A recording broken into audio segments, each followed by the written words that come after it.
When this model was first released, I said here on the channel I don't want to get it because I don't really want to support Herpa more than I already do. So what has changed my mind? Well, in fact, I haven't got it once, but actually twice. One of them will be a custom model which has the standard livery, so without the 75-year Herpa logo.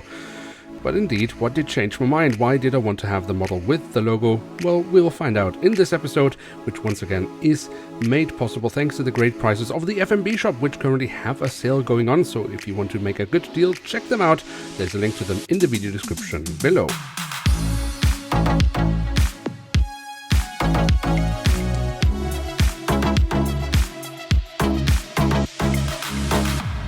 So hello and welcome to a new episode of Review, where we today will take a closer look at an Embraer ERJ-190 of German Airways. At the front of the box we have a cutout so we can get a glimpse of the aircraft model inside, and on top of that we have the German Airways branding.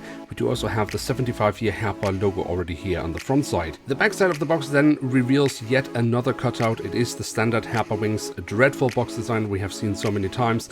But one interesting detail here is the fact that we have the Herpa logo, how it has developed over the years. That's quite cool, I think, and we can see it is a limited edition. But for what we could call a 75-year anniversary model, I would have expected a better quality box. I mean, I couldn't actually properly close it. It constantly pops up. That's not nice. Before we get any further into this review, we should mention that this model does come with a stand, even with a print on. So quite interesting what Herpa can include sometimes and sometimes not, even though this is a standard model. And here she is, the Embraer ERJ-190 in the livery of German Airways with the addition of the Herpa 75-year anniversary sticker. Now, as I said in the beginning of the video, I had actually announced that I didn't want to get this aircraft model, but well, now it is here, so I have clearly changed my mind. But was it the right decision? That is what we want to find out with this little Embraer from German Airways, which is the first time this airline is actually featured in Scale 500 from Herpa Wings or any other diecast manufacturer out there. And as this is kind of an anniversary model, the question is of course also, has Herpa maybe done a little bit extra to celebrate that, or is it just the pure standard that we have come to know from Herpa Wings? Well, we will find out by taking a look at the tail section, where we on the vertical stabilizer have the German Airways branding. On the fuselage, we then find the full registration code of the aircraft, the German flag. Next to the cabin door we actually have the IATA logo. And there is another little bit of writing here, could be the aircraft type specification, but I'm not quite sure. If you know, then please feel free to let me know in the comment section below. Apart from that, we then of course also have the addition of Herpa Miniaturmodelle. And then towards the very tail of the aircraft, we do have the APU exhaust, and underneath the tail we also have another little printed detail here. That is, however, also standard for Herpa's Embraer models, at least at the moment. Now, if we move to the front of the aircraft, we can see across the fuselage we have the quite prominently placed 75-year anniversary logo of Herpa. That is, of course, the main feature for this livery. Apart from that, we don't really find static ports or hatches per se, but we do again have the IATA logo next to the cabin door. And if we then look underneath the cockpit windows, well, there we have the aircraft type specification and a kind of crest, which I have noticed that German Airways do have on their aircraft. Interestingly enough, we then also find a black mask around the cockpit windows. That's of course a design feature from German Airways. It doesn't really, I think, have any practical applications. And then of course we have the cockpit windows themselves with the metallic edges as well. That's looking quite nice, and the window wipers. But unfortunately no other details here to be found. Now, if we move on to the engine itself, they have been kept in all white, just as most of the fuselage, but we again have the Herpa branding, and we find the silver leading edge as well as some safety markings printed on. That's quite lovely. The physical detailing of these tiny little Embraer engines, I think, is also quite fine.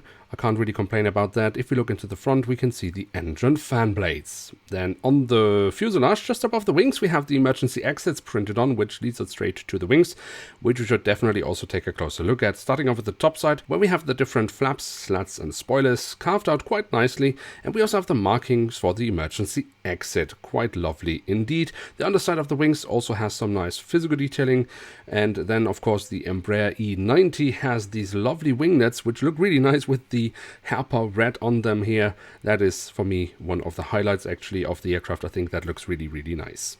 Then we have the landing gear. That is the standard landing gear that Herpa uses for all the Embraer E90 aircraft, which looks perfectly fine in my opinion, and also very lovely. The front landing gear, not oversized as we would see with, for example, the A220, but we also here don't have any printed details, which is a little bit of a letdown. On the belly of the aircraft, we do have a hole in the fuselage, but as we saw, this aircraft model does come with a stand, so it kind of makes sense. It doesn't destroy any printed details, but personally, I prefer when there is no hole at all. Then, last but not least, we do also have the doors to the cargo compartments printed on here at the back of the aircraft, and also here at the front of the aircraft. So there we have it, the Embraer ERJ-190 in delivery of German Airways with the 75th anniversary sticker of Herpa from Herpa Wings in scale 1 to 500. And what can we say about this aircraft model? Now, while I clearly would have expected, or at least hoped, Herpa to do a little bit more with what could be described as their anniversary model in the wings department, it's not a bad model. It is, however, just the typical Herpa standard, with the exception of that this model does come with a free stand. And while I don't think that is enough, let's just take one step back and just focus on the model itself. Because the print quality in itself is actually not bad. I mean, there aren't smudges, the edges are clean, so Herpa has done a good job here. Also, the mold of the Embraer E90, I think, from Herpa Wings is fine. It's a nice little 1 to 500 scale mold they have with this aircraft model. And we have, for example, a really realistic and true to scale landing gear. I don't really understand why this is possible on the Embraer E90 and then, for example, not on the A220. That is a mystery that only Herpa can solve, and so far they haven't bothered to do so. But at least we have the nice landing gear on this aircraft model, even if it does come without any printed details. Also, it is the first time that we see German Airways featured in Scale 500, which is also great, even though personally I would have, of course, preferred if Herpa had made just a standard livery aircraft model, although, of course, when they are celebrating the anniversary, I do understand that they do also want to feature this aircraft. I can understand that. But you could then, of course, do like me and get the model twice, and then have one converted into the standard livery by a custom model maker. I went to TWC Customs, and he has very kindly done so, and I will review that model sometime here in the future. But to close this review off, I of course started with the question, why did I change my mind? And honestly speaking, I can't really answer you that question because I don't really know. I mean, have I wasted my money on this aircraft model? I don't think so, because it is overall still a nice Scale 500 aircraft model that, of course, will never enter any top 10 lists of favorite aircraft models or revolutionize the Scale 500 market. But, well, I mean, not every model has to do so, and for this moment, I'm just a happy collector. Perhaps because I've chosen to forget what the recommended retail price from Herpa Wings is. In the moment I would look that up, I would probably be less happy with the model again, but again, sometimes a model can just be a model. Now, with that, we have reached the end of today's episode. If you have enjoyed this video, then feel free to leave a like. If you are new around here, why not hit subscribe? And with that, thanks so much for watching. Hope to see you soon again. I'm checking out, and bye.